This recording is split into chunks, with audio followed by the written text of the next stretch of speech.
Hello मेरे प्यारे बच्चों, स्वागत है आप सभी का आपके अपने YouTube channel easy to learn में। बेटा इस वीडियो में हम देखने वाले हैं क्लास 12th का सेकंड चैप्टर जो अपना लोस्ट स्प्रिंग, इसको मैं समझाने वाला हूं, जिसको एनिस जंग ने लिखा है। बहुत ही मजेदार टॉपिक है बेटा, है बहुत ही अच्छे तरीके से इसको मैं समझाने की कोशिश करूंगा। पूरे चैप्टर को सारे एग्जाम ओरिएंटेड की पॉइंट जो है उनको समझाने की कोशिश करेंगे।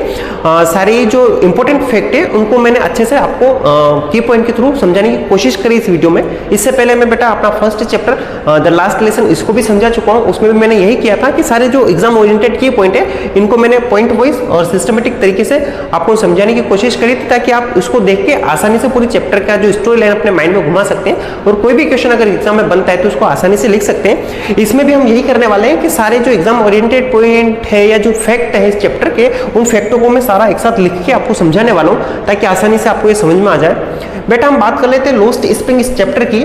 तो इसका नाम जो है ना, ये नाम और इसकी स्टोरी जो है इन दोनों में काफी डिफरेंस है। यहाँ चैप्टर का नाम लोस्ट स्प्रिंग दिया है और इसके अंदर जो है ना चाइल्डहुड से रिलेटेड स्टोरियां है ना, बच्चों के बचपने से रिलेटेड स्टोरियां।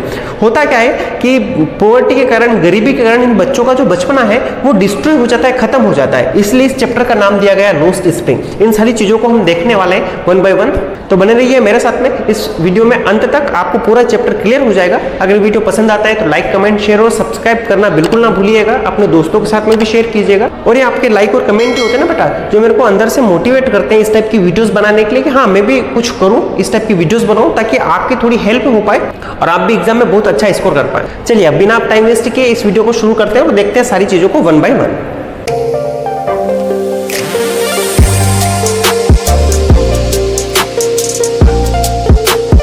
चलिए चैप्टर को स्टार्ट करने से पहले हम थोड़ा सा अथर के बारे में देख लेते हैं कि हमारे अथर कौन है इसके और क्या इनके बारे में डिटेल है। तो बेटा ये अथर अपने एनिस जंग है, ठीक है। कौन है ये? इंडियन राइटर है, ठीक है।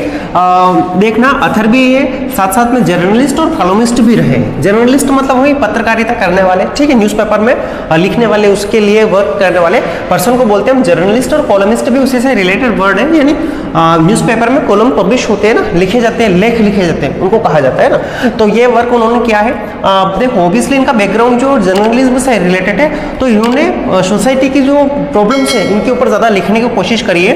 बात करते हैं इनके जन्म के बारे में, तो ये इनका जन्म जो है 15 दिसंबर 1944 को इनका जन्म होता है रौकेला उड़ीसा में। कहाँ पर जन्म होता है इनका? रौकेला उड़ीसा में। अच्छा, डेट ऑफ बर्थ और डेट ऑफ एक्सपायर इसको ज़्यादा याद करने की आपको आवश्यकता नहीं है। अच्छा, इन्होंने जब अपने वर्क लिखे हैं ना, तो इनका मेन थीम क्या रहा है, किस विषय के ऊपर इन्होंने ज्यादा लिखा है? तो बेटा चिल्ड्रंस के ऊपर, बच्चों के ऊपर इन्होंने लिखा है, वुमेन्स के ऊपर लिखा है, पॉवर्टी गरीबी के ऊपर इन्होंने लिखा है, और साथ साथ में जो समाज में इश्यूज हैं, सोशल इश्यूज जो है, सामाजिक समस्याएं, बुराइयां, इनके ऊपर भी इन्होंने अपने वर्क लिखने का काम किया है और बहुत ही धुआंधार तरीके से लिखा है। और इनके वर्क को आज भी हम पढ़ रहे हैं तो कुछ ना कुछ तो इनमें इंपॉर्टेंस होगा, कुछ वैल्यू इन्होंने दी होगी अपने वर्क में, तभी हम चैप्टरों को पढ़ने वाले हैं। अब बात कर लेते हैं फिर चैप्टर की। लोस्ट स्प्रिंग जो है ये जो है ना बेटा दो स्टोरी से मिलकर बना है। इसको नाम जो दिया गया है कि stories of stolen childhood, lost spring stories of stolen childhood. अभी बात कर लेते हैं सबसे पहले यहाँ इसी वर्ड के ऊपर, लोस्ट स्प्रिंग। इसको लोस्ट स्प्रिंग ही नाम क्यों दिया गया? बेटा हम आ जाते हैं सबसे पहले इस वर्ड के ऊपर, स्प्रिंग के ऊपर। स्प्रिंग क्या है बेटा? एक सीजन है, एक ऋतु है, जिसको बोलते हैं बसंत, है ना। ये बसंत का समय एक ऐसा समय होता है जिस समय में पेड़ पौधे, जो पूरा सृष्टि जो है इसमें विकास होता है, इसमें डेवलपमेंट होता है। ये डेवलपमेंट का टाइम होता है। यहाँ पर पेड़ पौधे जो है ये फूलते हैं, खिलते हैं, है ना, इनमें फलों का विकास होता है ना। ये सीजन है अपना। अपने जो हम फसलें बोते हैं उनमें भी विकास का मूवमेंट होता है, यानी डेवलपमेंट होता है। कुल मिला के एसेंस क्या कि ये फ्लोरिशिंग का टाइम है ना, बढ़ने का टाइम है ना, खिलने का टाइम है, उत्साह का टाइम है, एनर्जी का टाइम है, ऐसा समय होता है। लेकिन जब सीजन के अंदर से यही खो जाएगा, यही खत्म हो जाएगा, तो पूरे ऋतुओं का सिस्टम जो बिगड़ जाएगा, बाकी ऋतुओं का कोई वैल्यू नहीं रहेगा, ये कहने का मतलब है। यानी सेम फंडा है कि अगर अपना पूरा जीवन, बचपन में जब हमारा जन्म होता है, जब हमारी मृत्यु होती है, उस पूरे जीवन काल में हमारे जीवन का सबसे इंपॉर्टेंट टाइम पीरियड जो होता है वो होता है चाइल्डहुड बेटा। उसमें क्या होता है, हमारे शरीर का संपूर्ण विकास उसी में हो पाता है। हमें जो बनना है, हमें जो करना है, हमारी जो फ्यूचर जिसके ऊपर डिपेंड होता है वो अपना चाइल्डहुड ही है। अगर हमारा चाइल्डहुड सही तरीके से निकलेगा, सही तरीके से फ्लोरिश होगा, सही तरीके से हम उसको सही तरीके से यूज करेंगे उस समय को, तो हमारे जीवन का बहुत अच्छे तरीके से विकास हो पाएगा। अगर किन्हीं कारणों से वो चाइल्डहुड ही क्या हो जाए, डिस्ट्रॉय हो जाए, खराब हो जाए, बिगड़ जाए, है ना, तबाह हो जाए, तो हमारा पूरा जीवन क्या हो जाता है, तबाह हो जाता है।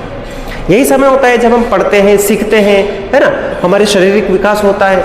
तो इस समय में हमारे जीवन में जो घटनाएं घटित होती हैं उन घटनाओं का हमारे पूरे जीवन काल के ऊपर बहुत बड़ा प्रभाव पड़ता है। तो यही चैप्टर हमें सिखाने वाला है कि जो बच्चे जो है उनका अगर बचपना बिगड़ जाएगा तो उनका पूरा जीवन काल खत्म हो जाएगा। इसीलिए इस चैप्टर को नाम दिया गया बेटा लॉस्ट स्प्रिंग, यानी चैप्टर में जो स्टोरियां बताई गई है उनका स्प्रिंग जो फ्लोरिशिंग का टाइम जो है, जो डेवलपमेंट का टाइम है, वही क्या हो गया बेटा, खत्म हो गया है, डिस्ट्रॉय हो गया है। किसके कारण हुआ है, कैसे हुआ है, सारी चीजें हम वन बाय वन चैप्टर में डील करने वाले हैं। अच्छा, इसको टाइटल क्या दिया गया, स्टोरीज ऑफ स्टोलन चाइल्डहुड, यानी बचपना खो जाने की कहानियां इसके अंदर। स्टोरीज ऑफ स्टोलन में खो गया क्या बेटा, चाइल्डहुड खो गया, इसकी कहानियां।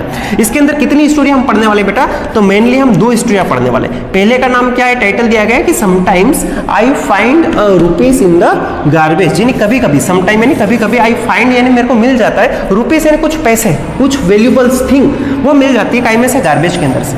जब कचरा बीनते हैं ना, उस कचरे के अंदर से कोई एक बंदा है जिसको क्या है कि कभी कभी कुछ वैल्यूबल थिंग से कुछ पैसे मिल जाते हैं, इसकी एक स्टोरी दी गई है। दूसरी है कि I want to drive a car, यानी मैं जो है वो क्या करना चाहता हूँ, कार ड्राइव करना चाहता हूँ। ये 2 अलग अलग स्टोरी है, इन दोनों स्टोरी को पढ़ेंगे बेटा। पहली स्टोरी में जो कैरेक्टर है अपना साहेब, इसकी कहानी पढ़ेंगे हम, और दूसरी स्टोरी जो है इसके अंदर हम मुकेश इसकी स्टोरी पढ़ने वाले। तो ये 2 कैरेक्टर हैं, इन दोनों कैरेक्टर का जो बचपना कैसे डिस्ट्रॉय होता है इसके बारे में इस पूरे चैप्टर में हम समझेंगे। अच्छा, ये चैप्टर जो है ओवरऑल किस थीम पे लिखा गया है ना, पूरा थीम के इस चैप्टर के अंदर हमें कौन कौन सी विषय वस्तु देखने को मिलेगी, तो बेटा सबसे मेजर पॉवर्टी, गरीबी है ना, गरीबी के कारण इन बच्चों का जो बचपना खत्म हो रहा है। साथ साथ में एक और क्या लिखा, चाइल्ड लेबर, अगर हम गरीब हैं तो हमें लेबर करना पड़ेगा, हमें पैसे कमाने पड़ेंगे, हमें मजदूरी करनी पड़ेगी। तो इस पॉवर्टी के कारण हमें क्या करना पड़ रहा है, चाइल्ड लेबर करना पड़ रहा है। और ये चैप्टर जो है हमें चाइल्ड लेबर के बारे में बता रहा है, क्या हमें चाइल्ड लेबर करना चाहिए, क्या हमारे लिए कितना दुष्प्रभाव इसका पड़ता है, क्या गवर्नमेंट ने इसके लिए कुछ कदम उठाए या नहीं उठाए, इन सारी चीजों के बारे में हम डिस्कस करेंगे। और एक्सप्लॉइटेशन, हमारा शोषण जो होता है, इन सारी विषयों को हम इस चैप्टर के अंदर 1 बाय 1 डील करने वाले हैं। अब शुरू करते हैं हम अपनी पहली story, sometime I find rupees in the garbage. Saheb की स्टोरी है, इसको देखते हैं। तो चलिए बेटा, जो फर्स्ट स्टोरी है इसमें हम साहेब के बारे में पढ़ने वाले हैं। साहेब जो है इसका पूरा नाम जो है वो साहेब ए आलम है, ठीक है। इस साहेब ए आलम का मतलब क्या होता है, लॉर्ड ऑफ यूनिवर्स। यूनिवर्स मतलब ये संसार, इस संसार का लॉर्ड मतलब मालिक, यानी वो व्यक्ति जिसका इस पूरी सृष्टि के ऊपर अधिकार हो। लेकिन रियलिटी में ये साहेब जो है ना इतना गरीब है कि इसके पास इसका खुद का कुछ नहीं है, ठीक है। ये बाहर देश से आया हुआ है, यहाँ पर रिफ्यूजी के रूप में रह रहा है। एक मकान है टूटा फूटा सा, और खाने पीने के लिए भी इनके सही चीजें नहीं मिल पा रही है। इनको बोलते हैं ना फोड़े पड़ना, लाले पड़ना, वो बोलते हैं ना अपने मालवी भाषा में। तो खाने पीने के भी इनके क्या हो रहे हैं, लाले पड़ रहे हैं। इनको अपनी लाइवहुड चलाने के लिए, आजीविका चलाने के लिए हर रोज मेहनत करनी पड़ती है और कमा के खाना पड़ता है, ऐसी कंडीशन में। तो यहाँ पर इसका नाम ही जो है साहेब आलम है, और ये क्या है, आयरनिकल नाम है, ठीक है, आयरनी है। और फिगर ऑफ स्पीच में मैंने बताया ना आयरनी क्या होती है, तो यहाँ पर नाम जो है इसकी आयरनी है, ठीक है। वहीं बात करते हैं, ये क्या है, ये रेग पिकिंग करते हैं बेटा। रेग पिकिंग क्या होता है, रेग पिकिंग होता है कि कूड़ा कचरा बीनना, उसको बोलते हैं रेग पिकिंग करना, ठीक है। यानी गार्बेज में से, कचरे में से, कूड़े में से वो चीजें बीनना जो कहीं हम बेच सके स्क्रब के रूप में और कुछ पैसा कमा सके, ये कंडीशन जो है इसमें ये जी रहे हैं। ये सबके सब क्या है बेटा, ये रिफ्यूजी है। अब ये रिफ्यूजी क्या होता है, रिफ्यूजी मतलब शरणार्थी होते हैं, किसी बाहर देश से, दूसरे देश से अपने देश में आके रह रहे हैं, इनके पास ना आइडेंटिटी है ना कुछ है, इन लोगों को बोलते हैं रिफ्यूजी, ठीक है। अच्छा, ये क्या है, लड़का है, स्कूल गोइंग बॉय है, छोटी सी एज है इसकी, ठीक है। अच्छा, कहाँ पे रह रहा है, तो लिव्स एट सीमापुरी। ये सीमापुरी क्या है, ये सीमापुरी एक जगह का नाम है। ये कहाँ पर होती है अपना बेटा, दिल्ली के अंदर। दिल्ली में उसकी जो पेरीफेरी है, पेरीफेरी मतलब जो मेन सिटी का जो एरिया है, उस एरिया को छोड़ के जो सराउंड एरिया जो बचता है, जहाँ बोलते हैं झुग्गी झोपड़ियाँ होती है ना, झुग्गी झोपड़ियाँ जो बोला जाता है, तो उस वाले एरिया में यहाँ के दिल्ली में आके रहने का काम कर रहे हैं, पेरीफेरी पर, उसके जो पास का जो साइड एरिया जो होता है वहां पर सीमापुरी इलाका है। अच्छा, कितने लोग रह रहे हैं बेटा, 10,000, 10,000 रेग पिकर्स, यानी वही रेग पिकर्स क्या, कूड़ा बीनने वाले लोग जो है वो यहाँ पर रह रहे हैं। और कितने सालों से, लास्ट 40 ईयर्स, यानी पिछले 30 सालों से यहाँ पर आके शिफ्ट हो गए, 30 सालों से यहाँ पर रहने का काम कर रहे हैं। अच्छा, आए कहाँ से, भाई साहब बोल रहा हूँ ना कि रिफ्यूजी बाहर से आके रहे हैं, तो मैंने लिखा है कि कम फ्रॉम ढाका। कहाँ से आए बेटा, ढाका, बांग्लादेश है ना, बांग्लादेश का एक शहर है ढाका, वहां से ये सारे के सारे माइग्रेट होकर यहाँ पर आ गए, पलायन करके यहाँ आ गए। कब आए थे, 1971 में। क्यों आए थे? देखो लिखा है कि storm swept their homes and fields, क्योंकि ढाका एक ऐसा एरिया है समुद्र तल से लगा हुआ है, लगभग वहां पर जो है ना बाढ़ों का खतरा बना रहता है। और उस समय में 1970-80 की दशक की जो बात करते हैं, उस समय वहां पर लगातार कंटिन्यूसली बाढ़ें आ रही थी। इसके कारण वहां की फसलें, वहां के घर बार, वहां के खेत खलियान सब क्या हो गए थे, तबाह हो गए थे। और जीवन अगर आपको बचाना है तो आपको कहीं दूर जाना पड़ रहा था, इसलिए वो सब लोग वहां से अपनी जमीन जायदाद घर बार सब छोड़ के क्या हो जाते हैं, अपने इंडिया में आके शिफ्ट हो जाते हैं, रहना शुरू कर देते हैं एज अ रिफ्यूजी के रूप में, और यहीं पर अपना जीवन यापन कर रहे हैं। क्यों? वहां से छोड़ के यहाँ आपके सीमापुरी जैसे इलाके में क्यों कर रहे हैं? अच्छा, सीमापुरी एक ऐसा एरिया है जो बहुत ही बेकार कंडीशन वाला है, मतलब वहां पर कोई अरेंजमेंट नहीं है, ना सीवेज है, ना ड्रेनेज है, ना जो साफ सफाई की जाती है ना, सारी चीजें अस्त व्यस्त है। ऐसे एरिया में भाई आके रह रहे हैं, इसके पीछे क्यों, ऐसा क्यों? इसका कारण है कि ढाका में अगर वो रहते तो उनको खाने पीने के लिए कुछ नहीं मिलता, लेकिन ये अपने इंडिया में आके सीमापुरी में रह रहे थे। यहाँ पर क्या, दिल्ली जो एक ऐसा एरिया है जहाँ पर पॉपुलेशन बहुत ज्यादा है, और यहाँ पर कचरा जो है बहुत सारा मात्रा में कचरा जो है पर डे निकलता है, तो ये लोग यही करने का काम करते हैं, कम से कम यहाँ रहेंगे तो ये कचरे में से कुछ ना कुछ चीजें बिन के भी हम अपना जीवन यापन कर लेंगे, इस सोच से वो यहाँ पर आए हुए हैं। ठीक है, तो ये अभी स्टोरी का अपना बैकग्राउंड मैंने आपको समझा दिया। अब इसकी पूरी स्टोरी लाइन जो है इसको मैं डिटेल में आपको 1 बाय 1 समझा देता हूँ।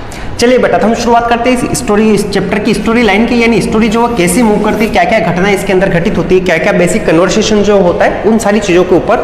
तो बेटा है ना, सबसे पहले मैं एक बात और तुम्हें बता दूं, इसको स्टार्ट करने से पहले यहाँ पर नरेटर कौन है ना, इस चैप्टर को लिखने वाले भी कौन है, अपने एनिस जंग है, और इन्होंने ही इस चैप्टर को नरेट करने का काम किया है। और ये नरेटर टर्म जो है मैं आपको पहले चैप्टर लास्ट लेसन जो था ना उसमें अच्छे से समझा चुका हूँ कि ये नरेटर क्या होता है। बेटा स्टोरी लिखी कि इन्होंने एनिस जंग है, लेकिन अनफॉर्चुनेटली इस स्टोरी को, जो पूरी कहानी जो लिखी गई है ना, पूरा चैप्टर जो लिखा गया है, इसमें इस स्टोरी को सुनाने का काम भी कौन कर रही है, एनिस जंग ही कर रही है। इन्होंने खुद ही कैरेक्टर के रूप में बताया है वहां पर अपने आप को, इसलिए इसकी नरेटर भी खुद ही हो जाती है, एनिस जंग ही हो जाती है। और यही बाकी सारी कन्वर्सेशन को बोलेगी कि मैं बच्चों से मिली, मैंने बच्चों से ये पूछा, मैंने कहा तुम स्कूल जाओ, तुम नंगे पे क्यों रहते हो, XYZ सारी सिचुएशन जो है वो अपनी नरेटर जो बताने का काम कर रही है, इसलिए यहाँ पर नरेटर ही अपना एनिस जंग बन जाती है और यही स्टोरी को बता रही है। अब हमारी स्टोरी शुरू होती है बेटा फर्स्ट टाइम जब वो बच्चों से मिलती है, वहां से शुरुआत होता है, सुबह सुबह का समय होता है। नरेटर जो अपने कौन, एनिस जंग, वो सुबह अपने घर से जा रही होती है और रास्ते में उनको वो बेयरफुट आर्मी जो है, यानी वो जो बच्चे हैं सारे जो नंगे पांव जा रहे थे, अपने पीछे प्लास्टिक का बैग लटका के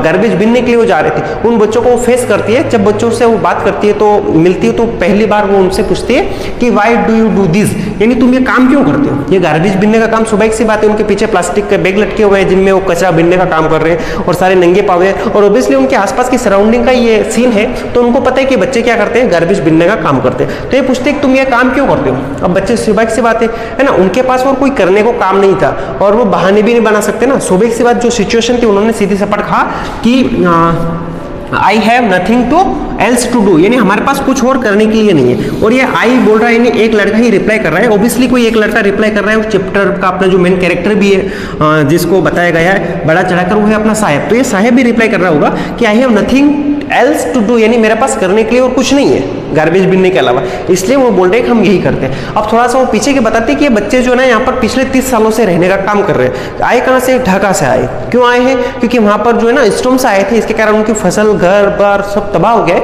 उनके पास अब रहने के लिए, खाने के लिए, आजीविका चलाने के लिए वहां पर कुछ नहीं बचा, इसलिए वो ढाका छोड़ के अपने इंडिया में आ गए। दिल्ली की सीमापुरी जो एरिया है वहां पर ये रहने का काम कर रहे हैं, ऐसा वो थोड़ा सा बैकग्राउंड बताने का काम करते हैं। अब आगे वो बोलते हैं कि ठीक है तुम्हारे पास करने के लिए कुछ नहीं है। ऑब्वियसली ये होता है कि जब बच्चे को हम देखते हैं तो हमारे माइंड में सीधा सा एक क्वेश्चन क्रिएट होता है कि यार तुम्हारे पास करने को क्यों नहीं है, तुम स्कूल जा सकते हो, पढ़ सकते हो, है ना।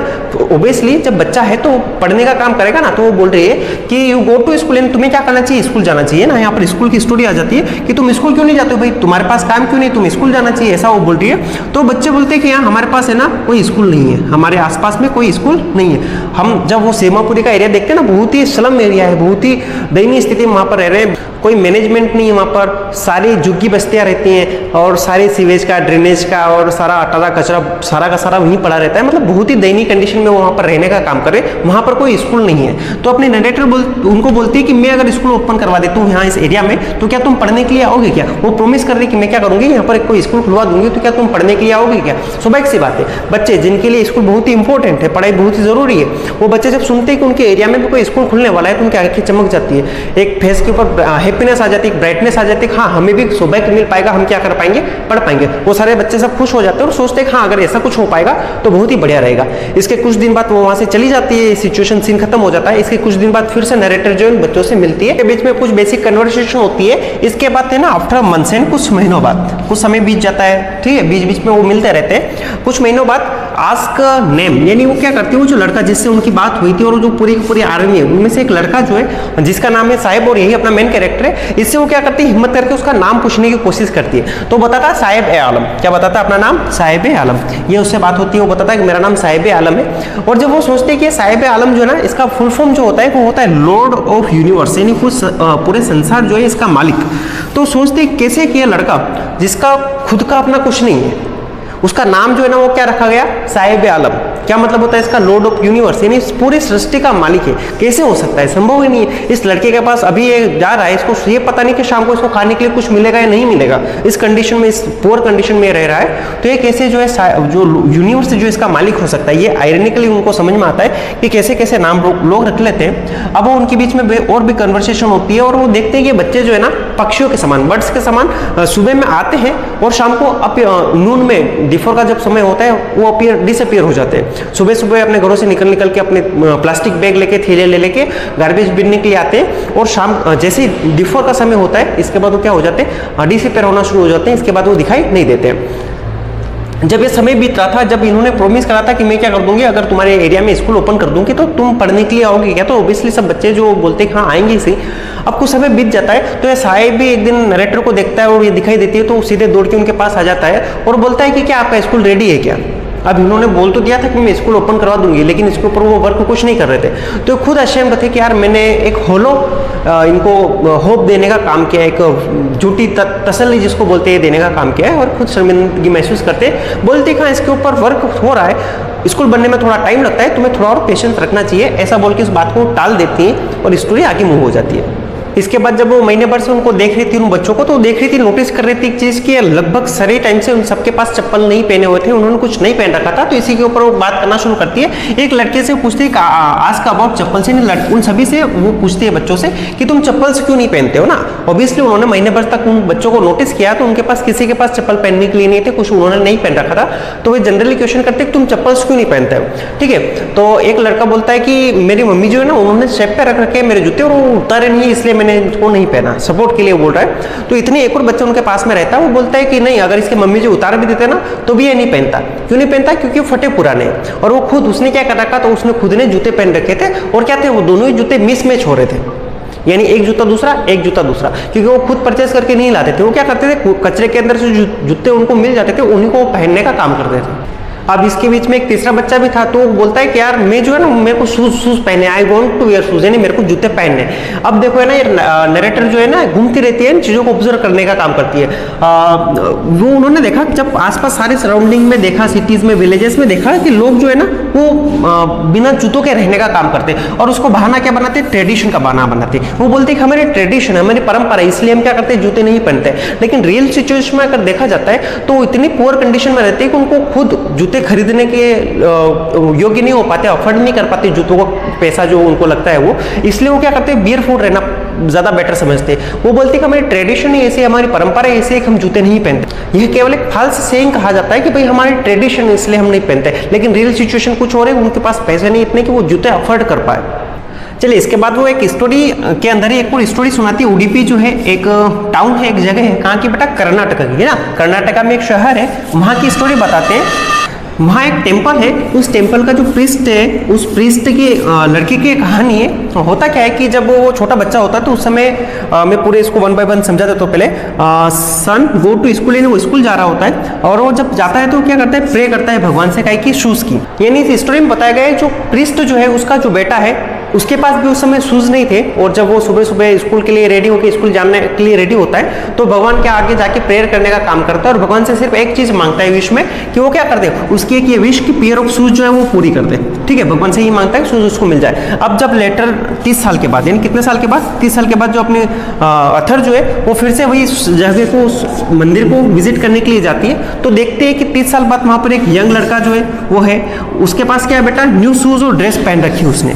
यानी जो लड़का आज से 30 साल पहले क्या कर रहा था, भगवान से पेयर मांग रहा था शूज की, अब उसके 30 साल बाद उस लड़के को क्या पॉसिबल हो पाया, शूज और ड्रेस हो पाए। अब देखो उसको तो संभव नहीं हो पाएगा ना, एक यंग लड़का है, तो मतलब वो जो प्रीस्ट जो था, ओल्ड प्रीस्ट, उसका जो बेटा था, उसने जो भगवान से विश मांगी थी, वो विश कब उसके भी बेटे के वहां पर जाके पूरी हुई है, यानी उस पोते के वो चीजें मिल पाई है। यानी कितना गैप आ गया, इतना समय के बाद उनको ये शूज और ये ड्रेस जो संभव हो पाई है। वो लड़का स्कूल से आ रहा होता है और अपने बैग फेंक के शूज को और इनको खोल के कन्वर्सेशन को करता है, तो ये यहाँ पर इस स्टोरी में बताया गया।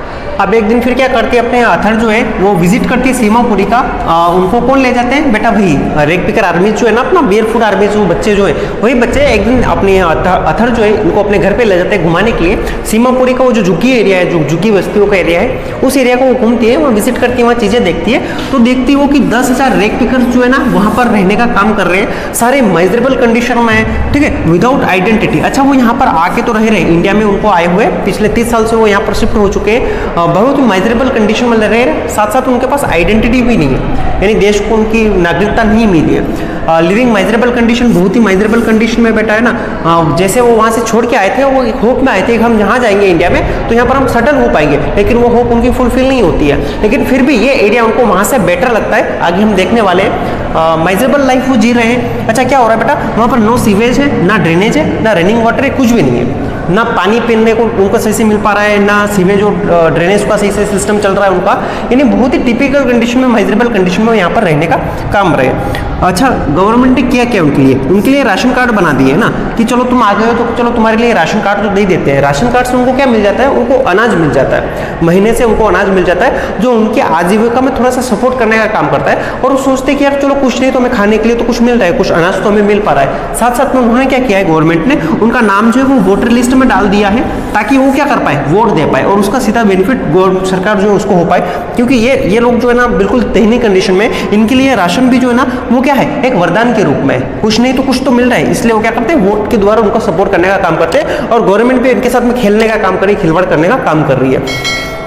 इसके बाद बात करते हैं कि एक दिन वो ऐसे वुमेन जो है ना, एक दिन क्या उसी समय की बात है, जब वो घूमने के लिए जा रहे हैं तो वो वुमेन से वहाँ पर बात करते हैं। वहाँ वो उनके जो पास्ट है, जो ढाका में उनके साथ घटनाएं घटित हुई, जो सिचुएशन थी और जो प्रेजेंट सिचुएशन, इसके बारे में जब बातचीत करती है तो एक औरतें जो है ना वो बताती है कि ये सीमापुरी जो ना ये लाख गुना बेटर है किसके तुलना में, ढाके की तुलना में। हुआ क्या है वहाँ पर खाने पीने के लिए उनको कुछ नहीं मिल पा रहा है, सब कुछ तबाह हो गया है, अब वहाँ पर जीवन संभव नहीं हो पा रहा उनके लिए। लेकिन ये जब सीमापुरी में आ गए, चाहे वो सारी माइजरेबल कंडीशन में जी रहे हैं, बहुत ही बता क्वालिटी का जीवन जो यहाँ पर जी रहे हैं, लेकिन फिर भी इनको क्या मिल पा रहा है, इनको खाना मिल पा रहा है, डेली का ब्रेड मिल पा रहा है, इतना इनके लिए काफी है।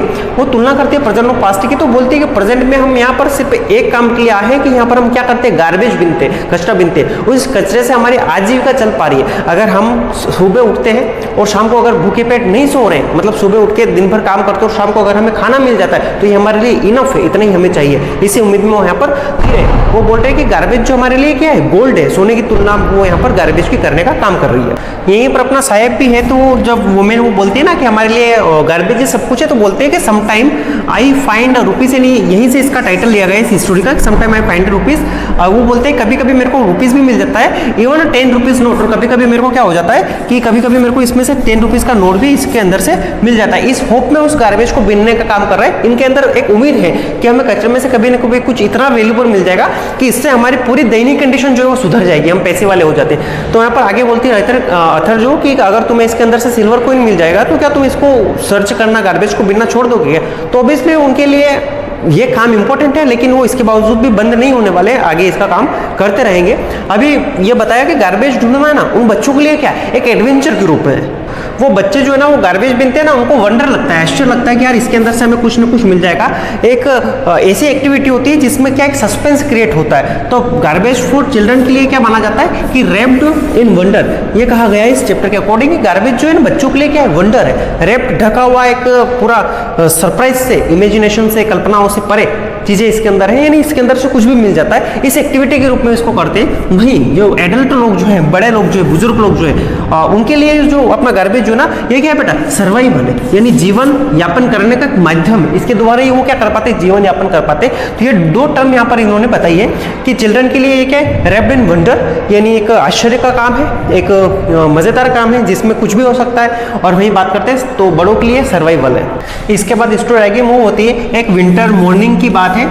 जब क्या होता है, साहब जो है वो आउट ऑफ टेनिस क्लब, एक टेनिस क्लब जो उसके बाहर खड़ा है, वही अतः उसको देख लेती है और बातचीत, कन्वर्सेशन स्टार्ट हो जाती है। सर्दियों का मौसम था, टेनिस कोर्ट के बाहर जो अपना साहब जो वो खड़ा हुआ है, उसने क्या कर रखा उसने क्या कर रखा है, उस दिन जूते पहन रखे हैं ना, फटे पुराने जूते उसने पहन रखे हैं, नया तो ऑब्वियसली वो खरीद नहीं पाएगा। हो सकता है किसी लड़के ने जो अच्छा खासा पैसे वाला होगा, टेनिस खेलने वाला होगा, उसने वो जूते जो है फाड़ के फेंक दिए हैं, उनमें होल हो रहे हैं, उन जूतों को पहन के बाहर खड़ा हुआ है और विश कर रहा है कि वो काश क्या कर पाए, खेल पाए। उसका एक अंदर से इच्छा है कि वो क्या कर पाए, टेनिस खेल पाए।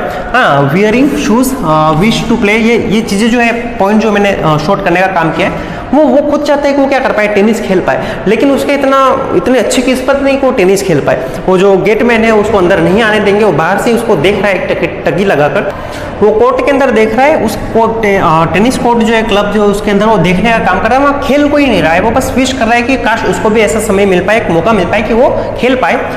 वहीं राइटर्स उससे कुछ कन्वर्सेशन होती है। उस समय है ना, उस मॉर्निंग की बात करते हैं तो उसके पास क्या था, उसने अपने कंधे के ऊपर टी कनिस्टर जो लटका रखा था और वो मिल्क बूथ की तरफ जा रहा था, यानी दूध की जो दुकान है, डेयरी जो उसकी तरफ जा रहा है दूध लेने के लिए। वो बोलता है कि मैंने जो है ना क्या कर दिया, जॉब करना स्टार्ट कर दिया और चैप्टर लगभग फिनिश हो गया है। वो बोलता है कि वो अथर जो पूछती है तुम्हारे पास ये स्टील कनिस्टर क्यों है, ऐसी कन्वर्सेशन कुछ होती है, तो वो बताता है कि वो उसने क्या कर दिया, जॉब करना स्टार्ट कर दिया है। अब वो एक टी स्टूल पर वर्क करता है, उसको कितने 800 रुपये पर मंथ देते हैं, साथ साथ में उसको अपना खाना भी मिल जाता है, साथ में उसके पास क्या स्टील कनिस्टर है जो कि क्या है, उस प्लास्टिक बैग से भारी, ऐसा प्रश्न भी आगे बनने वाला है। और ये स्टोरी जो है यहाँ पर खत्म हो जाती है। इसको मैं थोड़ा सा फिनिशअप कर देता हूँ अच्छे तरीके से। जब देखती है वो कि क्या कर रहा है बंदा जो है ना, वो क्या है, स्टील कनिस्टर लेके चाय की दुकान के ऊपर काम करना शुरू कर दिया, उसने वर्क करना शुरू कर दिया है। इसको 800 रुपये और मिल तो मिल रहा है, लेकिन इसका जो केयर फ्री लुक है वो क्या हो गया, अब गायब हो गया। पहले क्या था, ये प्लास्टिक बैग लेके गार्बेज बिनने का काम करता था, वहां पर ये क्या था, केयर फ्री था। इसका प्रश्न भी बनने वाला है आगे जाके। तो उस समय वो फ्री था, उसको जो चाहिए था वो कर सकता था, यानी वो किसी का गुलाम नहीं था। अब वो क्या हो गया, अब पहले गरीब तो था ही, साथ साथ में अब उसने जॉब स्टार्ट करते, अब वो क्या बन गया, एक गुलाम भी बन गया। अब जो उस टी स्टोर का जो मालिक है वो जो उसको बोलेगा वही उसको करना पड़ेगा, जो उसके ऑर्डर होंगे, जो उसका टास्क होगा उसको कंप्लीट करना पड़ेगा। अब वो क्या बन गया, स्लेव बन गया। और इसी टाइप से अपना जो लेसन जो फिनिश हो जाता है। और लास्ट में बताया गया कि स्टील कनिस्टर जो है ना उसके ऊपर भारी पड़ रहा है, किसकी तुलना में, उस प्लास्टिक बैग की तुलना में। कारण क्या है कि प्लास्टिक बैग उसका खुद का था, वो खुद का मालिक उस समय था। प्लास्टिक बैग यानी जिस दिन लग जाए कि यार आज अपने को तड़ी मारना, आज नींद निकालना है, उस दिन वो गार्बेज बिनने नहीं जाता था, उसको कोई मना करने वाला नहीं था। लेकिन अब उसको जॉब पर जाना है, यानी जाना ही पड़ेगा, अगर नहीं जाएगा तो उसके पैसे कटेंगे। ऐसी कंडीशन इस पर लागू हो गई है। अब ये क्या बन गया, स्लेव बन गया है, गुलाम बन गया है। तो ये अपनी पहली स्टोरी थी जिसमें हमने साहिब की स्टोरी देखी है, बहुत अच्छी तरीके से समझाया मैंने। इसके बाद एक और स्टोरी अपने इसकी मुकेश की, इसको अब देखते हैं। चलिए बेटा हम बात कर लेते हैं सेकंड स्टोरी की।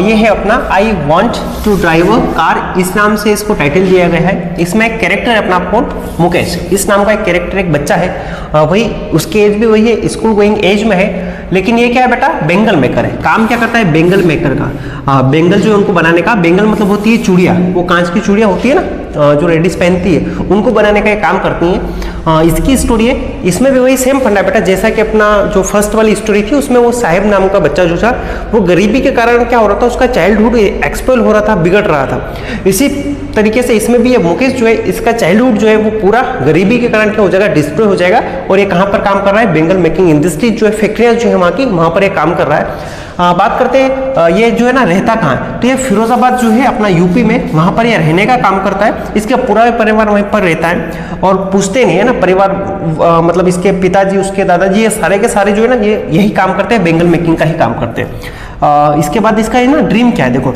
Want to be a motor mechanic, यानी ये ना बचपन से सपना देख रहा है, इसको क्या बनना है, मोटर मैकेनिक बनना है। ठीक है, मोटर मैकेनिक यानी वो जो गाड़ियों को ठीक करने वाला जो बंदा होता है ना, उसको बोलते हैं मैकेनिक उसको। और क्या है, साथ साथ में इसको क्या करना पड़ेगा, कार जो उसको भी ड्राइव करना है। इसका सपना है कि ये क्या बनेगा, एक दिन मोटर मैकेनिक बनेगा और क्या कर पाएगा, कार को ड्राइव कर पाएगा। ये इसका चाइल्डहुड से ड्रीम है। फिरोजाबाद जो है ना, इसकी बात कर लेते हैं ना, फिरोजाबाद में रहता है। तो फिरोजाबाद जो है ना ये फेमस है बेटा, के लिए फॉर ग्लास बेंगल्स के लिए, नहीं यहाँ पर ग्लास बेंगल्स बनाए जाते हैं, इसी के लिए पूरा शहर फेमस है। 80% ग्लास बेंगल जो है ना वो यहीं से प्रोड्यूस किए जाते हैं। इंडिया में जो टोटल ग्लास बेंगल्स बनाए जाते हैं उसका 80% प्रोडक्शन जो है वो खाली एक ही शहर फिरोजाबाद से होता है। यूपी का एक शहर है, वहाँ की स्टोरी है। और इसमें भी वही होता है कि किस प्रकार से जो है ना ये जो ब्यूरोक्रेट्स लोग जो होते हैं, जो बड़े ओहदे वाले जो लोग होते हैं, जो रेपुटेशन वाले लोग होते हैं, जिनके पास पैसा होता है, वो लोग क्या करते हैं, इन जो गरीब लोगों का एक्सप्लॉयटेशन करते हैं, उनका उत्पीड़न करते हैं, उनका शोषण करते हैं, उनको मतलब गरीबी के जाल में ही रखने का काम करते हैं, इनको कभी भी गरीबी से उठने का मौका नहीं देते हैं। देख लेते हैं, यानी अभी राइटर जो है वो सीमापुरी की स्टोरी को सुना रही थी, अब वो चली गई है यूपी फिरोजाबाद, वहाँ की स्टोरी बता रही है। मुकेश से वो जाती है और मिलती है और मुकेश से क्वेश्चन करती है, कुछ बातचीत उनकी कन्वर्सेशन स्टार्ट होती है। वो मुकेश खुद बोल रहा है कि I want to be a motor mechanic, यानी मेरे को क्या बनना है, मोटर मैकेनिक बनना है, ये बात वो खुद बोलता है। फिर वो अपनी एनिस जंग जो पूछती है कि क्या तुम्हें कार के बारे में कुछ नॉलेज भी है क्या, ऐसा कुछ वो बातचीत करता है। और फिर आगे वो बताता है कि मेरे को है ना आगे जाके क्या करना है, कार जो है वो भी ड्राइव करना है। तो ऐसी कन्वर्सेशन इनकी स्टार्ट होती है। ऑब्वियसली वो क्या करेगी, ऐसी एरियाज में जाने का काम कर रही है जहाँ पर जो है पॉवर्टी ज़्यादा है, चाइल्ड लेबर हो रहा है, इसलिए इस एरिया में वो घूमने के लिए आई हुई है और वो मुकेश से बातचीत कर रही है। इसी का यहाँ पर पूरा डिस्क्रिप्शन इस चैप्टर में दिया गया है। देखो उसका ड्रीम जो क्या है, वो कार को ड्राइव करना, साथ साथ में मोटर मैकेनिक बनना, ये भी है। नॉट फुलफिल, यानी ये ड्रीम जो है ना उसको फुलफिल ही नहीं होगा। क्यों नहीं होगा, क्योंकि इसकी फेमिलियर कंडीशन ही ऐसी नहीं है कि वो किसी गैराज पे जाके या किसी ऐसी शॉप पे जाके मोटर मैकेनिक का काम जो सीख पाए और इतना एबल हो पाए कि वो गाड़ियों को अच्छी तरीके से ठीक कर पाए और कभी कभी उसको कार भी चलाने का अवसर मिल जाएगा। ऐसा उसके लिए अभी इम्पॉसिबल है। ये किसके जैसा है, ये एक मिराज के जैसा है। मिराज मतलब होता है मृत मरीचिका है, मतलब हम रेगिस्तान में घूमते हैं ना तो हमें दूरी पर पानी दिखाई देता है ना, हम यहाँ हैं और कहीं दूरी पर हमें क्या दिखाई देता है, पानी दिखाई देता है। लेकिन जब उसके पास हम चले जाते हैं तो वहां पर फिर वही रेत ही रेत दिखाई देती है, उसको बोलते हैं मिराज, ब्रह्म जिसको बोलते हैं ना, ब्रह्म की स्थिति। तो उसके लिए जो सपना है ना, ये क्या है, एक मिराज की तरह। किसके समान है, मिराज के समान है, जो कभी भी फुलफिल नहीं होगा।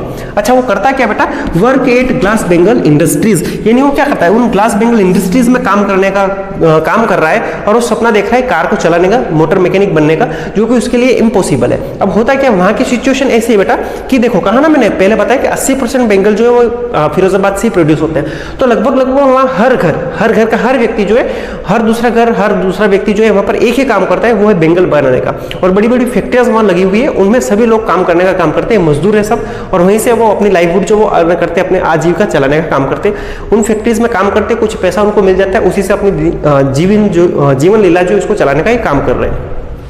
बात करते हैं ना उनकी फैमिली जो ना, जनरेशन बाय जनरेशन, मतलब एक पीढ़ी से दूसरी पीढ़ी, दूसरी पीढ़ी से तीसरी पीढ़ी, उनकी पीढ़ियां बीत गई है इसी वर्क में करते करते। दे वर्क इन, वो वर्क कर रहे हैं इसी फैक्ट्रीज के अंदर, इन्हीं फैक्ट्रीज के अंदर वो वर्क करने का काम कर रहे हैं बेंगल इंडस्ट्रीज के अंदर। अच्छा एक और बात देखना ना, चाइल्ड लेबर, वहां पर चाइल्ड लेबर बहुत ज्यादा होता है। लोग तो करते हैं काम, साथ साथ में बच्चों को भी उसी काम में लगा देते हैं ना। छोटे छोटे बच्चे जिनका समय है पढ़ने का, जिनका समय है कुछ सीखने का, ऐसे समय में बच्चों को लेबर करना पड़ रहा है, काम करना पड़ रहा है, मजदूरी करना पड़ रहा है, और वो भी काम पर उन फैक्ट्रीज के अंदर, जो कि बहुत ही हार्मफुल है उनके हेल्थ के लिए। लिखा है चाइल्ड लेबर वहां पर हो रहा है। 20,000 चिल्ड्रन जो है ना उन इंडस्ट्रीज में अभी इंगेज है, यानी 20,000 बच्चे जो ना अभी भी वहां पर उन इंडस्ट्रीज में काम करने का काम कर रहे हैं वो। अच्छा वहां की कंडीशन बहुत ही टिपिकल कंडीशन, बहुत ही विचित्र स्थिति में वो बच्चे वहां पर काम कर रहे हैं। वहां फैसिलिटीज नहीं है, वो जो है ना फैक्ट्रियां जो बनी हुई, इंडस्ट्री जो लगा हुआ पूरा एरिया, वहां पर बिल्कुल भी फैसिलिटीज नहीं है, किसी भी प्रकार की कोई फैसिलिटीज नहीं है। देखना क्या लिखा हमने कि डिंजी सेल्स यानी छोटी छोटी कोठरियां होती है बेटा ना, जहां पर बेंगल से बनाए जाते हैं ना, वहां पर बहुत ही ज्यादा हीट होती है। और जो रूम से बनाए जाते हैं जहां पर बेंगल मेकिंग किया जाता है, वो भी छोटे छोटे रूम होते हैं, और वहां पर भी लाइट का, टेम्परेचर का, इन सब का मेंटेन करना पड़ता है, बिल्कुल हवा ही नहीं आती है ना। और बहुत ही विपरीत परिस्थितियों में वहां काम करें, मतलब छोटे छोटे सेल होते हैं, उन्हीं में जाके उनको काम करना पड़ रहा है। हाई टेम्परेचर, यानी वहां का टेम्परेचर भी बहुत ज्यादा होता है। कारण क्या है बेटा कि बेंगल जो है ना वो कांच से बनते हैं। कैसे बनते हैं, कांच, तो कांच को पिघला के उनसे बेंगल बनाया जाता है। तो इसके लिए क्या करना पड़ता है, भट्टियां चलानी पड़ती है, आग लगानी पड़ती है, इसके कारण वो कांच पिघलेगा, ये वाला मामला है। तो टेम्परेचर बहुत ज्यादा हाई होता है वहां पर, ठीक है। और क्या लिखा है इसने, विदाउट एयर एंड लाइट, यानी बिना हवा पानी के वहां पर वो काम कर रहे हैं ना। लाइट भी वही भट्टियां जो चल रही है उन्हीं की लाइट आ रही है, वही है, कोई स्पेशल से प्रकाश के लिए कोई अलग से अरेंजमेंट नहीं कर रखा है। वो तो पैक रहता है ना, पूरा रूम ही पैक रहता है, तो वहां पर हवा की फैसिलिटीज भी उनको नहीं मिल पा रही है। बहुत ही बेकार कंडीशन में वहां पर काम कर रहे हैं। ये सब क्या है बेटा, ये हार्मफुल है उनकी हेल्थ के लिए। वो जो भी बच्चे और जो भी मजदूर काम कर रहे हैं ना, उन सबके लिए बहुत ही हार्मफुल कंडीशन होती है वहां जाके काम करना। आप खुद सोचो ना, आग के सामने रह के हमें पूरा दिन काम करना है, और वो आग भी नॉर्मल आग नहीं, बहुत ज्यादा हाई टेम्परेचर होता है, तभी तो कांच जो पिघलेगा उससे बैंगल बनाए जाएंगे ना, बहुत ज्यादा हाई टेम्परेचर में वो काम कर रहे हैं। ये क्या करता है, उनकी हेल्थ के लिए बहुत ही दुष्प्रभाव डालते हैं। कभी कभी होता है बच्चों की आंखों की लाइट जो चली जाती है, बहुत सारी शारीरिक बीमारियां जो उनको फेस करना पड़ता है, और अपना उम्र पूरी नहीं होती है ना, उससे पहले वो अंधे हो जाते हैं और बीमार हो जाते हैं, उनको काम करना बंद करना पड़ता है, फिर वो फैमिली को बोझ बढ़ जाते हैं। तो इस टाइप की स्टोरी इसमें बताई है। अब क्या होगा, मुकेश का अथर के साथ में फ्रेंडशिप हो जाता है, तो अथर को मुकेश जो अपने घर पे लेके जाता है, तो Mukesh takes other to home, यानी अपने घर पे लेके जा रहा है जहां पर वो रहता है उस एरिया में, ठीक है। रिबिल्ट जिसको बोलते हैं कि मेरा मकान जो क्या हो रहा है, रीबिल्ट हो रहा है, वो अपने मकान को बनवाने वाला है, नया बन रहा है उसका मकान, तो प्राउड से बोल रहा है कि मेरा मकान जो है ना वो अभी नया बन रहा है, कुछ पार्ट उसका गिरा के नया बनाने का काम जो उसके घर पे हो रहा है, इसलिए वो बोल रहा है कि मेरा मकान जो रीबिल्ट हो रहा है, प्राउडली वो बोलता है। देखो वहाँ के एरिया की पूरी कंडीशन बताइए कि स्टिकिंग लेंस यानी वहाँ की जो नालियाँ जो थी वो भी क्या हो चुकी थी बेटा, चौक हो चुकी थी। कारण क्या था, उनके अंदर गार्बेज आ गया था, कचरा आ गया था, डस्ट आ गया था, जो भी डस्ट निकाला जाता था उन नालियों में डाल दिया जाता था, तो नालियाँ भी क्या हो गई थी, पूरी तरीके से पैक हो गई थी, और उनमें से बड़ी सड़ी सी बदबू आ रही थी, स्टिनिंग थी वो, यानी बदबू आ रही थी उनके अंदर से, बहुत ही डर्ट वाला एरिया था, बहुत ही ज्यादा गंदगी वहां पर फैली हुई थी, ठीक है। अब आगे हो जाते हैं तो उन मकानों को जब वो देखती है ना, आसपास के सारे सराउंडिंग के मकान, उन सब की दीवारों में कोई टूट रहा है, कोई फट रहा है, कोई क्या हो रहा है, ऐसी कंडीशन है। तो लगभग ऑलमोस्ट सारी जो दीवारें थी मकानों की, उनमें होल हो रहे थे, कोई कहाँ से टूट रहा है, कोई कहाँ से टूट रहा है, ऐसी कंडीशन दिखाई दे रही थी। क्रम्बलिंग डोर्स थे वहां पर, जो है ना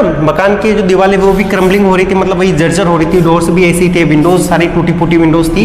ये ऐसी कंडीशन में, माइजरेबल कंडीशन में वो सारे लोग वहां पर रह रहे थे। साथ साथ में एक और स्पेशल क्या है कि लिव्स विद एनिमल, यानी वहां पर जो जहां पर वो इंसान रह रहे थे ना, वहीं पर अपने साथ में क्या कर रखा है उन्होंने, एनिमल्स को भी रख रखा है ना, जो मवेशी वो पालते थे वो मवेशियों को भी वहीं पर रखते थे, तो उनका डर भी वहीं पर हो रहा था। यानी उनके पास सेपरेट जगह नहीं थी कि वो पशुओं को अलग रखे और इंसान खुद अलग रहे, इसी मेजरेबल कंडीशन में वो वहां पर रह रहे थे। आगे बात करते, जैसे वो एक घर के सामने जाके रुक जाता है, जो उसका खुद का मकान था, बैंग्ड आयरन डोर, यानी वो क्या करता है, बैंक करता है मतलब धक्का मार के उसको पांव से ओपन करके उस गेट के अंदर एंटर करता है। लोहे का डोर बना हुआ था, वो खुल नहीं रहा था आसानी से, इसलिए उसको बैंक करना पड़ता है, झटका मारना पड़ता है। उसका जो मकान का जो थेज था, यानी उसका जो रूफ था, वो भी कैसे बना हुआ था, घास से बना हुआ था, आधा बना हुआ था, आधा टूट रहा था, आधा मकान बन रहा था, ऐसी कंडीशन में उसका मकान था। वहीं अंदर एक फायर स्टोव जो पड़ा हुआ था, लकड़ी का चूल्हा, लकड़ी से जला के उसके ऊपर खाना बनाने के लिए चूल्हा पड़ा हुआ था, ठीक है। स्प्रिंग जो है और चॉप्ड वेजिटेबल जो है वहीं पर पास में रखी हुई थी, यानी जब वो अथर अपनी एंटर करती है तो ये सारी चीजें उनको क्लियरली स्पष्ट दिखाई दे रही है, यानी घर में अलग अलग चीजें कुछ भी नहीं है, सारा एक ही एरिया है जहां पर सारी चीजें उनको स्पष्टली दिखाई दे रही है। एक वुमेन जो अंदर काम कर रही है, वहीं पर वो सारी सब्जियां पड़ी हुई है, वो मकान भी छोटा सा मकान है ना, उसका जो छत जो है वो भी घास फूस से बना हुआ है, ठीक है, एक साइड से उसकी दीवार टूटी हुई है, एक साइड से क्या हो रहा है, ऐसी कंडीशन में वो रह रहे। वहीं आगे बता रहे हैं वो कि उन्होंने देखा किसको, एक यंग वुमेन को देखा, उसके घर के अंदर एक वुमेन भी थी, फ्रिल मतलब वही दुबली पतली है ना, जो फूक मारे तो उड़ जाए, ऐसी कंडीशन में एक वुमेन जो है वो वहां पर थी। वो कौन थी, वो मुकेश जो उसके भैया जो है उसकी वाइफ थी, यानी उसकी भाभी जी, वो वहां पर घर के अंदर थी, कुकिंग इवनिंग मील, यानी वो क्या कर रही थी, शाम का खाना सबके लिए बना रही थी। घर में रहते कौन कौन है बेटा, एक तो खुद मुकेश, उसके बड़े भैया और पापा, ये 3 सदस्य हैं, और उसकी भाभी जी तो है ही है ना, ये 4 सदस्य उसकी फैमिली में रहते हैं, जो कि क्या कर रही थी, इवनिंग मील प्रिपेयर कर रही थी। वो क्या करती है, देखो है ना, गांव में क्या होता है, देखो शहरों की तो कंडीशन अलग हो जाती है, लेकिन गांव में ही होता है कि सम्मान बहुत ज्यादा होता है, सम्मान बहुत ज्यादा करते हैं। जो एल्डर लोग होते हैं, जो बड़े बुजुर्ग होते हैं ना, उनका सम्मान किया जाता है। स्पेशली औरतों को घूंघट पहनना होता है। जब भी कोई घर में बड़ा बुजुर्ग आता है तो क्या करती है, औरतें घूंघट पहनने का काम करती है, ताकि उनको थोड़ा सा रिस्पेक्ट शो कर पाए। तो यही वाली कंडीशन है, और वहां पर है ना बाकी नेसेसिटी से ज्यादा इंपॉर्टेंट उनके लिए रिस्पेक्ट था। ऐसी कंडीशन में वो रह रहे हैं, एक ही घर के अंदर रह रहे हैं, एक ही छत के नीचे रह रहे हैं, और ज्यादा सेपरेट अलग अलग रूम भी नहीं उनके पास। फिर भी वहां पर भी उनको क्या करना पड़ता है, अपने वेल से जो है ना घूंघट जो वो निकालना पड़ रहा है और छुपना पड़ रहा है। अगर कोई बड़ा बुजुर्ग आता है तो अपने आप को घर में पीछे की साइड में छुपाना पड़ता है। वहां पर है ना पूरे टाउन के अंदर बेंगल बेंगल ही दिखाई देते हैं एवरीवेयर, है ना, जहां देखो वहां बेंगल्स ही पड़े हुए, बेंगल बेंगल एवरीवेयर मैंने लिख दिया है। यानी जिधर जाओ वहां पर आपको सिर्फ और सिर्फ एक ही काम दिखाई देगा, एक ही चीज दिखाई देगी, वो बेंगल्स। ठीक है, लिखा है कि बिफोर टेलर, यानी पहले tailor then bangle making can't help to manage home and school. देखो बात कर रहे हैं हम किसकी, मुकेश के पापा की। वो बोल रहे हैं कि भाई साहब हमने है ना हमारी पुश्ते ने पहले टेलरिंग में निकाल दी हमने। पहले वो क्या किया करते थे, टेलरिंग का काम किया करते थे, उनकी पुश्ते ने, पूर्वज ना, एंसेस्टर जो थे उनके, मुकेश की फैमिली के, वो टेलरिंग का काम किया करते थे।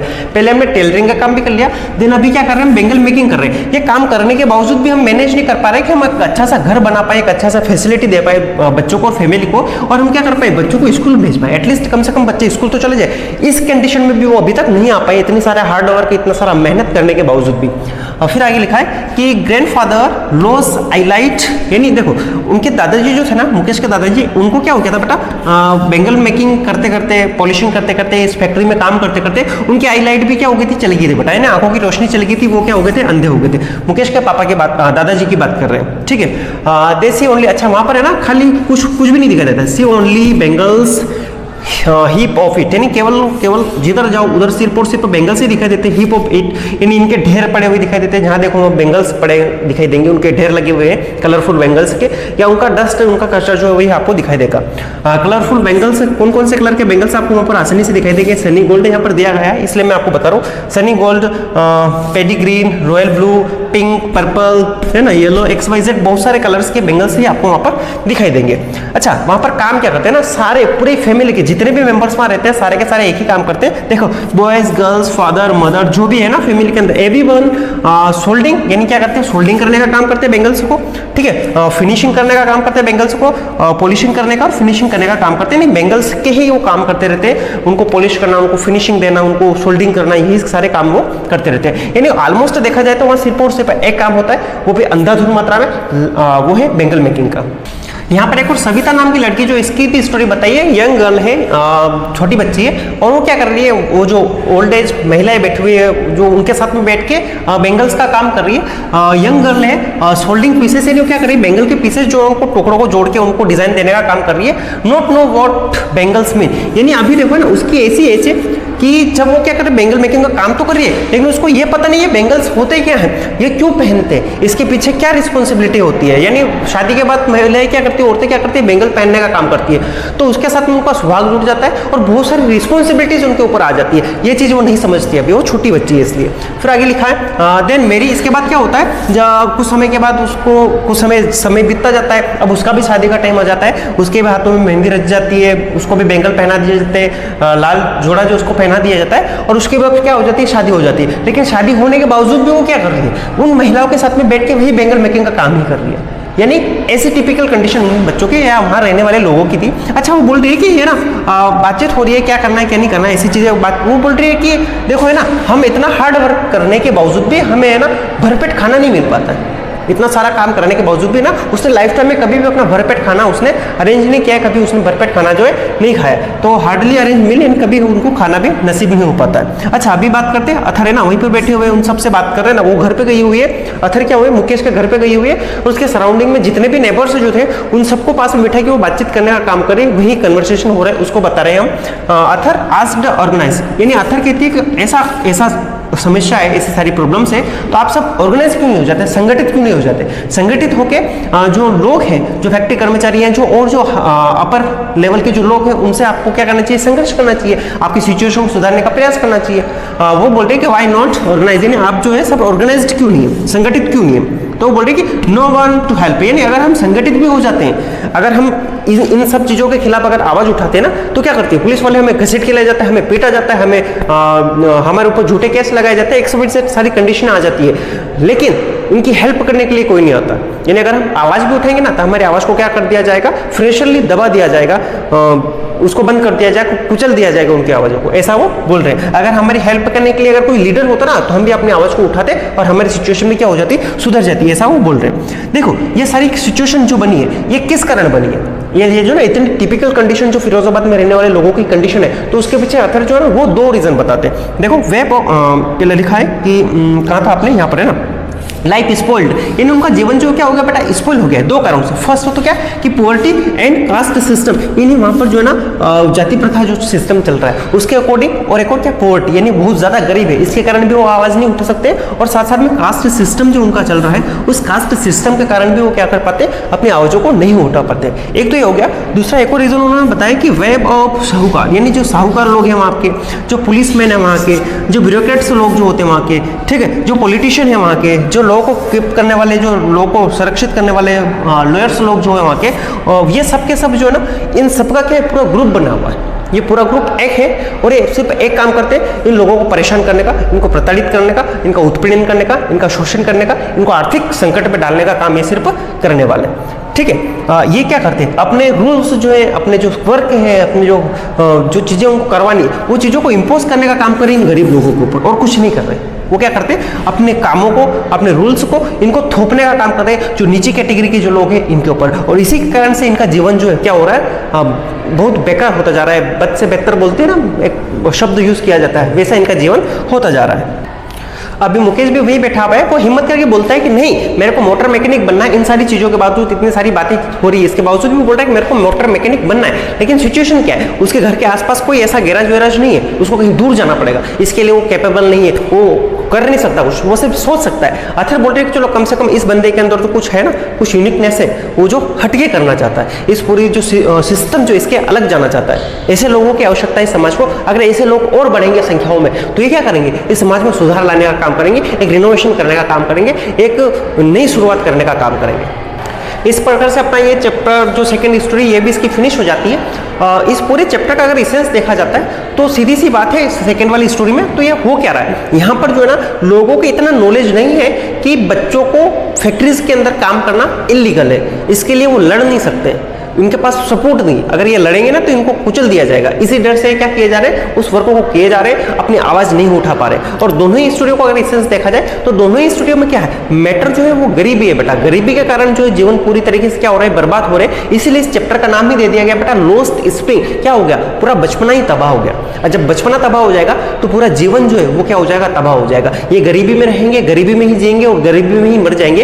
ऐसी सिचुएशन इन बच्चों के साथ में हो रही है, इसलिए इस चैप्टर को नाम दिया गया था अपना लोस्ट स्प्रिंग। इसमें 2 स्टोरी है बेटा, वीडियो बहुत लंबा हो गया लेकिन फिर भी मैंने इसको पूरा समझाने की कोशिश करा है, सारे पॉइंट को मैंने रख के समझाने की कोशिश करी है। आप क्या करोगे, इन पॉइंट को देख के ही किसी भी आंसर को आसानी से रिप्लाई कर सकते हो। यहाँ पर मैंने जितने भी चैप्टर के अंदर दिए गए फैक्ट थे उन सबको अच्छे से डिटेल में समझाने का काम किया, प्लस लिखे में आप नोट्स भी बना सकते हो। मैं अपने हैंड रिटन नोट्स जो वो भी आपको प्रोवाइड करा दूंगा, आसानी से आप इन नोट्स को डाउनलोड कर सकते हैं। डिस्क्रिप्शन में भी इनका मैं लिंक दे दूंगा, मेरे व्हाट्सएप ग्रुप जो उसमें से भी आप डाउनलोड कर सकते हैं। टेलीग्राम पे जुड़ के भी इस पीडीएफ को आप प्राप्त कर सकते हैं, या फिर मेरा इंस्टाग्राम चैनल जो है उसको भी आप फॉलो करके ये पीडीएफ जो है आसानी से प्राप्त कर सकते हैं। वीडियो पसंद आया हो, समझ में आया हो अच्छे तरीके से, तो लाइक कमेंट शेयर और सब्सक्राइब जरूर कीजिएगा, अपने दोस्तों के साथ शेयर कीजिएगा ताकि वीडियोज जो है ज़्यादा से ज़्यादा बच्चों तक पहुँच पाए।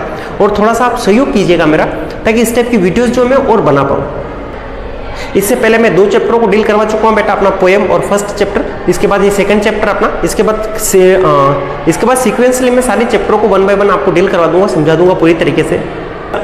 ऐसे ही आप सभी का साथ बना रहे, अच्छे से हंसते रहिए, मुस्कुराते रहिए, पढ़ते रहिए, सांवरे का आशीर्वाद बना रहे, और आपका साथ और सहयोग से रहेगा तो आगे के सारे वीडियोज़ जो है आपको जल्द से जल्द प्रोवाइड करवाता रहूँगा। मिलते हैं नए वीडियो लेक्चर में, तब तक के लिए जय हिंद, जय भारत।